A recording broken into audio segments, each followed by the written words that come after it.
जय परशुराम साथियों, जय हिंद, जय भारत, नमस्कार, सभी को प्रणाम। अपनी बात रखने से पहले मैं निवेदन करूंगा कि आप सभी अधिक से अधिक दोस्तों को जोड़ें, इनवाइट करें, शेयर करें।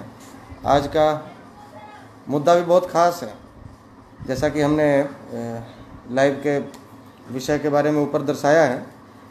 तो निवेदन करूंगा कि आप सभी अधिक से अधिक संख्या में जुड़ें और जो भी साथी कमेंट करेंगे, चूँकि आप सबों से बात करने के क्रम में, आप सबों के बीच में अपनी बात रखने के समय में कमेंट पढ़ने में वो लय टूट जाती है। तो मैं जो बात पहले रखना चाहता हूँ उसको रखता हूँ विस्तार से, फिर आपके कमेंट्स को देखूँगा और उस पर अमल भी किया जाएगा। जो आप सबों का सुझाव होगा, जो आप सबों का आदेश होगा, उसको माना जाएगा। तो एक बार पुनः निवेदन है, शेयर कर दें, इनवाइट कर दें, लाइक कर दें फ्रेंड्स को और अधिक से अधिक दोस्तों को जोड़ें, मैक्सिमम ग्रुप में शेयर करें, मैक्सिमम लोगों को मैसेज भेजें, ताकि खासकर जहानाबाद के आपके जो भी मित्र जुड़े हैं उनको आप ज़रूर शेयर करें, उन्हें आप ज़रूर इनवाइट करें, उनके साथ ज़रूर ये लाइव साझा करें, उनके मैसेज बॉक्स में भेजें, ताकि जो हम मैसेज देना चाहते हैं और जो हम एक विचार जानना चाहते हैं जहानाबाद के लोगों का, तो उनका विचार भी खुलकर सामने आए इस लाइव में। सबसे बड़ी समस्या कि मेरे सामने बहुत ही असमंजस की स्थिति बनी हुई है, बहुत बड़ा असमंजस है। उस असमंजस से निकला कैसे जाए, यह तय आप लोगों को ही करना है। एक तरफ तो मेरे द्वारा जो पूर्व में किया गया घोषणा, वादा, मैं आजीवन चुनाव नहीं लड़ूंगा, और दूसरा कि जहानाबाद सहित अन्य जहाँ जहाँ भी हमारा समाज निर्णायक भूमिका में है, जहाँ भी हम बहुसंख्यक हैं, उन लोकसभा सीटों पर हमारे समाज की अनदेखी और हमारे समाज की दयनीय स्थिति, ये हमारे लिए विकट स्थिति पैदा करती है। तो निवेदन करूँगा, आपसे आग्रह करूँगा कि अभी आप जोड़ें दोस्तों को और उसके बाद मैं अपनी बात को रखूं। क्योंकि स्थिति ये है कि मगध में आप समझ सकते हैं कि मगध में आप रूट क्षेत्र अगर किसी को मानेंगे तो वो जहानाबाद है। अधिकांश नेता जो आज मगध के अपने आप को नेता कहते हैं, मगध क्षेत्र के, उनकी कर्मभूमि जहानाबाद ही रही है। उनको सदन में भेजने का काम जहानाबाद ने ही किया है। और आज़ादी से लेकर अब तक हमने कभी ऐसा नहीं सुना और ना ही कभी इतिहास में देखा कि जहानाबाद जैसे संसदीय क्षेत्र में एनडीए या यूपीए में से किसी एक दल को, किसी एक घटक दल को, किसी एक बड़ी पार्टी को भूमिहार को उम्मीदवार न बनाना एक तरह से हास्यास्पद ही है और एक तरह से चिंताजनक भी है। और यही हमारे लिए असमंजस की स्थिति है। कल जैसे ही एनडीए प्रत्याशी का नाम सामने आया, पता नहीं कोई है चंद्रवंशी, मुझे वो नाम पढ़कर बहुत हंसी आई कि जहानाबाद जैसा स्वाभिमानी जिला चंद्रवंशी को तो कभी अपना नेता नहीं मान सकता। लेकिन ये नीतीश कुमार की गहरी साजिश है, इसको समझने की आवश्यकता है। पिछड़ा अति पिछड़ा लॉबिंग जहानाबाद में सेट करना चाहते हैं और जो इन्होंने रिकॉर्ड तोड़ काम किया है कि जहानाबाद में एनडीए का प्रत्याशी भूमिहार को न बनाकर एक चंद्रवंशी को बनाया है, ये आने वाली पीढ़ियों के लिए बहुत ही दुखदायी साबित होगा। और इनकी इस मंशा को किसी भी सूरत में सफल नहीं होने देना है। जहानाबाद के लोगों की जीत इसी में होगी कि वहाँ से जदयू के उम्मीदवार की जमानत जब्त करवा दें। जदयू उम्मीदवार का जमानत जब्त होगा, नीतीश कुमार का अकल ठिकाने आ जाएगा। इसलिए हमारे सामने असमंजस की स्थिति है। और जैसे ही प्रत्याशी का नाम का ऐलान हुआ, कल से लेकर अब तक मुझे लगता है कि जहानाबाद टाउन एरिया, अरवल क्षेत्र, कुर्था, घोसी, मखदूमपुर, अतरी, खिजरसराय क्षेत्रों से अब तक लगभग 1000 से भी अधिक कॉल आ चुके हैं कि अब हमारे पास स्थिति ऐसी है आशुतोष जी कि नोटा को वोट करने के अलावा हमारे पास कोई विकल्प नहीं बचा है। और भूमिहार समाज एक जनरल सीट पर, जहां सब दिन हमें आदत पड़ी है कि हम भूमिहार कैंडिडेट को ही वोट करते हैं, चाहे वो जगदीश बाबू हो, चाहे अरुण बाबू हो, चाहे अनिल बाबू हो, या कोई भी हो, हम भूमिहार के अलावा किसी और को नेता मान ही नहीं सकते। हम किसी के आगे घुटने टेक नहीं सकते, क्योंकि हमारा भी संसदीय क्षेत्र वही है, हम भी उसी क्षेत्र के रहने वाले हैं।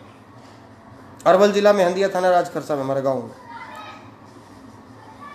तो हमने बचपन से कभी नहीं देखा कि यहाँ पर लोग, हमारे समाज के वोटर किसी अन्य जाति को भी वोट करते हैं, और ये हमारे लिए बहुत ही चिंताजनक है। ये बुद्धिजीवी समाज जो आज तक, जिसको आदत पड़ी है लोकसभा चुनाव में भूमिहार को वोट करने की, वो नोटा दबाने के लिए तैयार नहीं है, और वो हमसे विकल्प की मांग करते हैं। विकल्प दीजिए, और विकल्प के रूप में हमें खुद आने को कहते हैं। ये हमारे लिए सबसे बड़ी असमंजस की स्थिति है। मैं पूर्व में कई बार, लगभग सैकड़ों मंच से खुलेआम कह चुका हूं कि मैं आजीवन चुनाव नहीं लड़ूंगा। इस बात को हमने प्रमुखता से रखा, जिनका भी कॉल हमारे पास आया हमने कहा, लेकिन लोगों का यही सुझाव आया कि आपने आजीवन चुनाव न लड़ने का फैसला आखिर किसके लिए किया था? समाज के लिए। और समाज जो कि आपका गृह जिला है, जो आपका घर है, जहां से आप एक संदेश देते हैं पूरे बिहार, पूरे भारत के भूमिहारों को यूनाइट करने का, चाहे वो 90 के दशक में आपने संघर्ष करके एक संदेश देने का काम किया हो, या जहानाबाद सीट से लगातार भूमिहारों को सदन में भेज के आपने संदेश देने का काम किया हो, इस सीट पर नोटा दबाने को हमारा स्वाभिमान काम नहीं कर रहा है।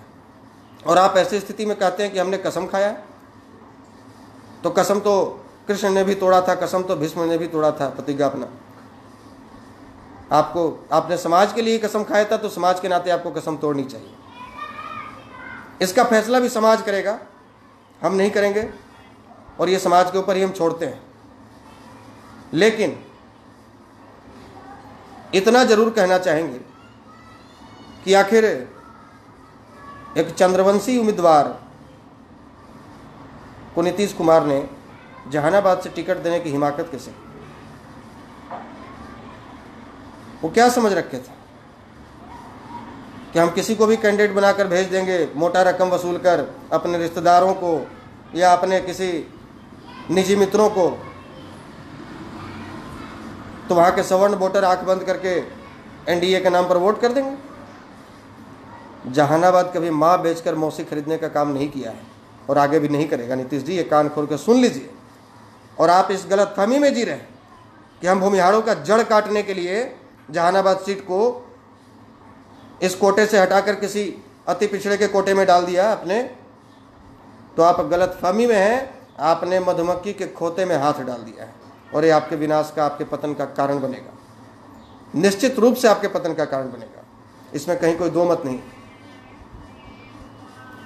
हमारी एक गुजारिश और भी है, सोशल मीडिया पर आप सभी बंधु बने हुए, अभी 1100 साथी हमारे साथ लाइव जुड़े हुए हैं। बहुत बहुत आभार प्रकट करना चाहूँगा आप सबों का, जो इतना प्यार, सम्मान और स्नेह हमारे साथ आप लोगों ने अब तक रखा, और आगे भी ये विश्वास दिलाते हैं कि हम आपके साथ हैं। सोशल मीडिया पर जो एक डिमांड वहाँ देखने को मिल रहा है,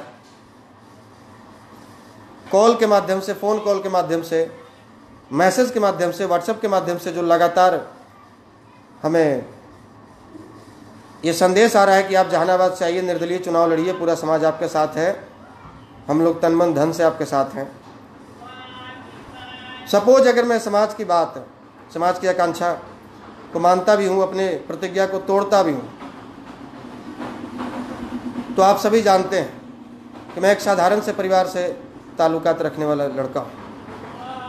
मैं कहीं विदेशी नहीं हूँ, उसी जहानाबाद संसदीय क्षेत्र का, अरवल का निवासी हूँ। लेकिन आप सभी जानते हैं कि वो प्रत्याशी एनडीए के हों या यूपीए के हों, बड़ी बड़ी पार्टियों के प्रत्याशियों को भी लोकसभा चुनाव लड़ने के लिए करोड़ों रुपए खर्च करने होते हैं। यहाँ तक कि अगर ईमानदारी से भी कोई प्रत्याशी खर्च करे तो 2 करोड़ रुपया तो जरूर खर्च करना होता है। 1 करोड़ रुपया से वो वोट खरीदते हैं और 1 करोड़ रुपया चुनाव प्रचार में लगाते हैं। Banner, poster, hoarding, pamphlet, diesel गाड़ी, मैन पावर। तो आप पता करने की आवश्यकता है मैं किसी उद्योगपति घराने से नहीं हूँ, और ना ही हमारे बाप दादा कभी सांसद विधायक मंत्री रहे हों। पूरे खानदान में अब तक कोई मुखिया का भी चुनाव नहीं लड़ा है। ये तो आप सबों का स्नेह है कि हम ऐसा बोल भी पा रहे हैं, हम ऐसा कहने की जुर्रत भी कर पा रहे हैं कि हम लोकसभा चुनाव लड़ेंगे, या आप सबों का प्यार हमें वहाँ बुला रहा है। लेकिन अगर हम तैयार भी होते हैं समाज की अपेक्षा को देखते हुए, समाज की भावनाओं को देखते हुए, समाज को एक विकल्प के रूप में वहाँ पर अपने आप को अगर प्रस्तुत भी करते हैं, तो चुनाव लड़ा कैसे जाएगा?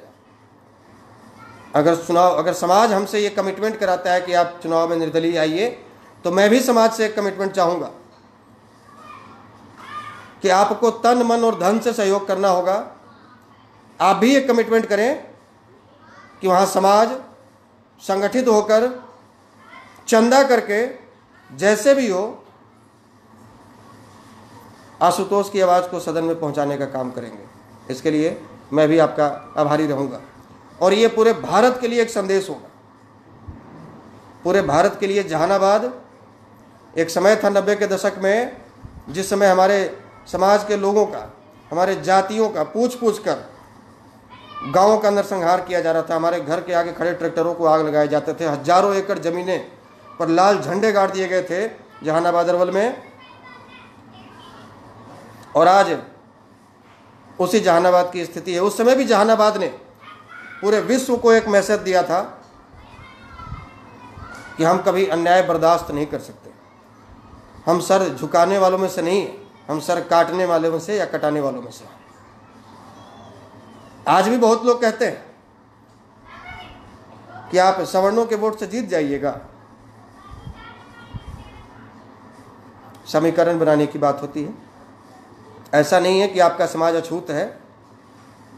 आपके साथ आज भी गांव देहात में, मैं भी उसी क्षेत्र में बचपन बिताया हूं और देखा हूं कि आपके साथ समन्वय बनाकर चलना दलित समाज के भी लोग चाहते हैं, पिछड़े भी चाहते हैं। और खासकर आरजेडी के जो प्रत्याशी हैं उनकी छवि बहुत अच्छी नहीं है जहानाबाद में।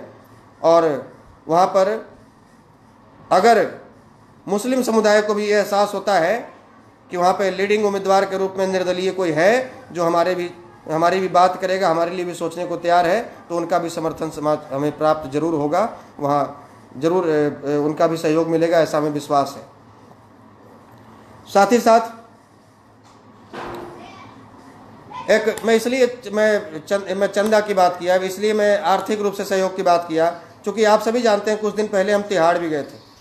दिल्ली में जो केस फंसाया गया, मैं तो इतना सक्षम भी नहीं था कि 2-4 लाख रुपए खर्च करके बढ़िया वकील रखकर उमर तिहाड़ जेल से बेल भी करवा सकूं।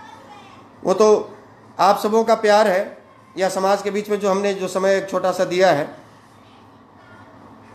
सुप्रीम कोर्ट के वरीय अधिवक्ता माननीय मृणाल भैया, माननीय कौशिकेश भैया और उनकी पूरी टीम का एक एहसान है, एक सहयोग है समाज के ऊपर, इस संगठन के ऊपर और हमारे ऊपर, जिन्होंने निस्वार्थ निःशुल्क दिन रात एक करके हमें तिहाड़ जेल से छुड़वाया।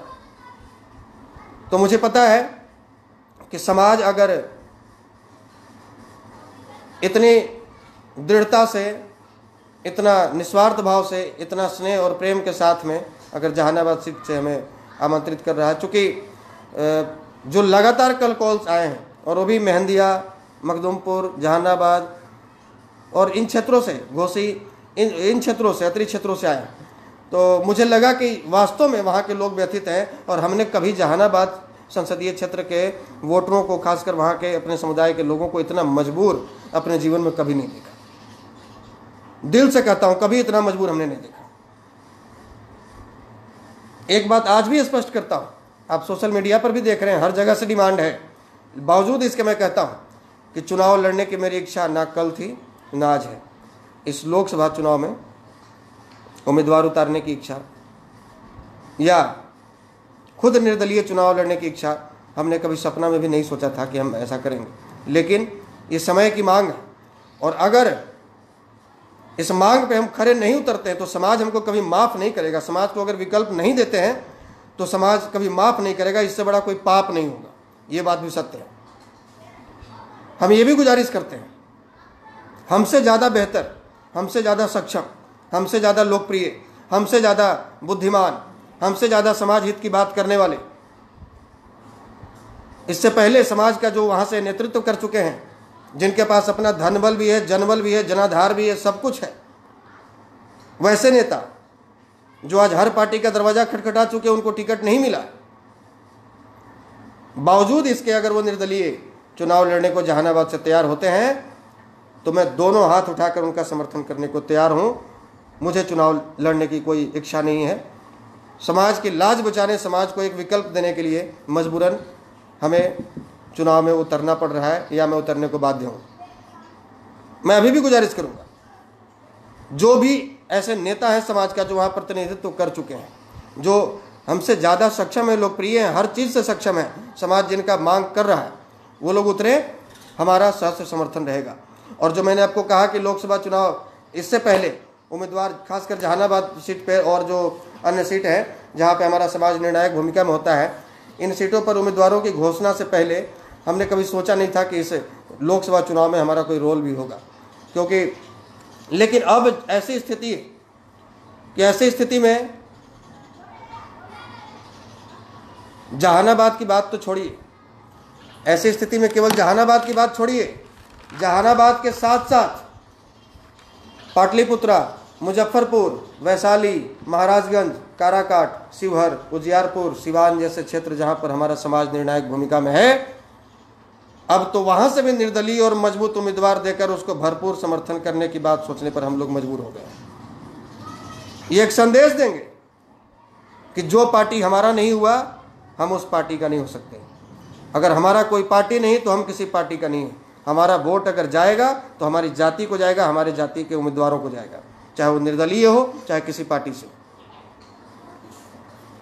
जहां पर भी समाज के जितने वाले उम्मीदवार हैं, उनको दिल खोल कर सपोर्ट कीजिए, उनको जितवाइए, सदन में भेजिए।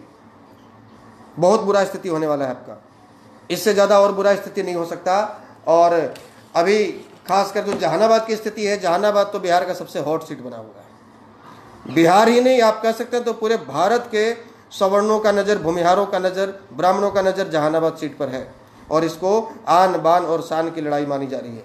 ऐसी स्थिति में हमें क्या करना चाहिए, ये आप सबों के ऊपर निर्भर करता है, आप सबों के ऊपर डिपेंड करता है। बहुत लोग कहते हैं कि आप चुनाव जीतेंगे, बहुत लोग कहते हैं कि जीतेंगे, बहुत लोग कहते हैं नहीं जीतेंगे। तो आप सुन लीजिए, हार जीत की परवाह नेताओं को होती होगी, हमें नहीं होती।